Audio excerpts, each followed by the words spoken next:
got something big. Oh, that's a king-sized tarpon. I did not expect him back here. Ooh, I am in trouble. There is a rating that is on your rod that is often overlooked when it comes to selecting the right rods for your needs. We often look at length and we look at power and maybe even the action, but another important thing to look at is going to be the lure weight rating. Now what that is the amount of weight that it takes to properly load up the rod so you can get an accurate and a fair distance cast. Now where we find this information is going to be at the front of the rod handle. It's usually near the label and the model number where you find the length and the power. You'll see a small little section that tells you what the range is. A common weight range for an inshore fishing rod is going to be 1/4 of an ounce to 3/4 of an ounce. That's the amount of weight that it's going to take to properly load up that rod. So how this number affects your casting is if you go outside of this range, say you go below the range, your distance and your accuracy is going to be compromised because the rod is not going to load up properly. And if you go above that range, then you could have an uncontrolled cast that can potentially do damage to your rod. So you might take this information and think, okay, if I stay in between these two numbers, then I'm going to be perfectly fine. Well, to be honest with you, there is some variables with this.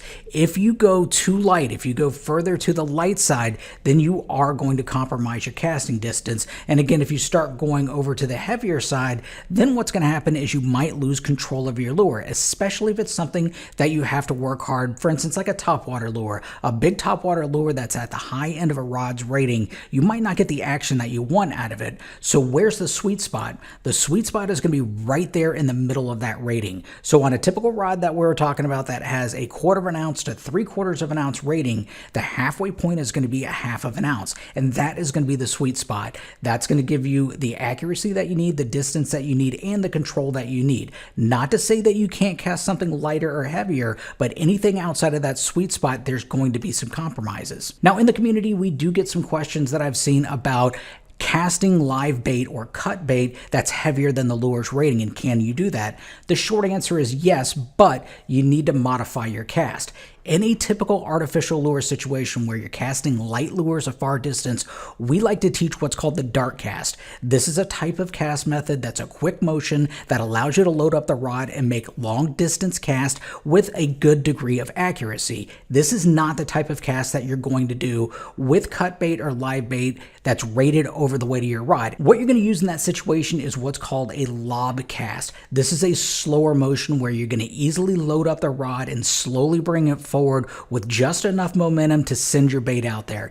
Anything more than that, you can cause damage to your rod. Now, one thing to add to this whenever you're using artificial lures, especially when you're using soft plastics, if you are using a rigging hook, you need to add the weight of the jig head plus the weight of the lure together, and combined, that's going to be your lure weight. So just because it's 1/4 of an ounce jig head doesn't mean it's 1/4 of an ounce. You're going to add the two together. In fact, if you have a large soft plastic and you put it on a 1/4 of an ounce jig head, because the plastic is so heavy, it could actually weigh as much as 3/4 of an ounce, and that will be at the upper end of that rod's rating. And this becomes really important whenever you're dealing with a lure that you have to impart a lot of action in. The further up that range it becomes, the harder you have to work it to get the same type of action out of that lure. So in this instance, we want to keep that lure's weight in the sweet spot of that rod's lure weight rating. Now, just because you're dealing with the same rod power doesn't necessarily mean they're all going to have the same weight rating. I have 3 rods that are all inshore rods that are all medium power, and all 3 of them have a different weight range. One of them is 1/4 to 3/4 ounce, another one is 3/8